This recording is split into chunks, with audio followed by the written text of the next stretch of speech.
पंचांग के अनुसार फाल्गुन मास की शुक्ल पक्ष की एकादशी पर आमलकी एकादशी का व्रत किया जाता है। यह एकादशी हिंदू धर्म में विशेष महत्व रखती है। इस तिथि पर भगवान विष्णु के साथ साथ आंवले के पेड़ की भी पूजा की जाती है। पूर्ण फल की प्राप्ति के लिए आमलकी एकादशी के दौरान इसकी व्रत कथा का पाठ जरूर करना चाहिए। ऐसे में आइए पढ़ते हैं आमलकी एकादशी की व्रत कथा। पौराणिक कथा के अनुसार प्राचीन समय में वैदिक नामक एक नगर था, जहां चैत्ररथ नामक चंद्रवंशी राजा राज्य करते थे। नगरवासी बहुत ही प्रसन्न थे। इस नगर में सभी लोग विष्णु जी के भक्त थे और एकादशी का व्रत किया करते थे।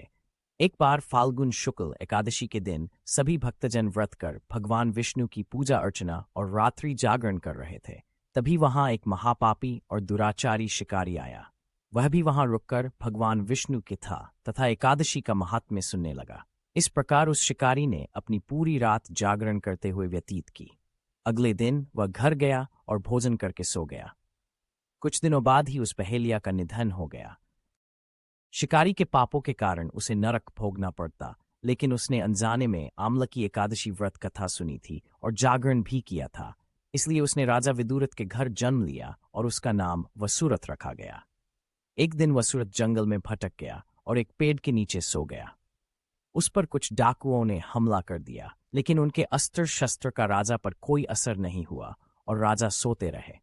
जब राजा की नींद खुली तो उन्होंने पाया कि कुछ लोग जमीन पर मृत पड़े हुए हैं। उन्हें देखकर राजा समझ गए कि वह उसे मारने आए थे। तभी आकाशवाणी हुई कि हे राजन, भगवान विष्णु ने तेरी जान बचाई है।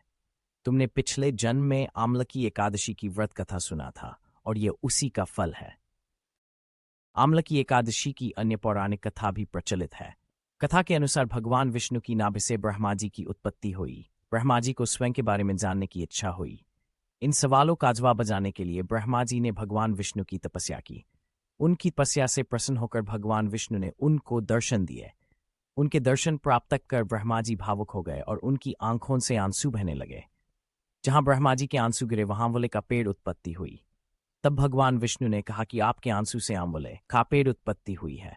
यह पेड़ और इसका फल मुझे बहुत प्रिय होगा।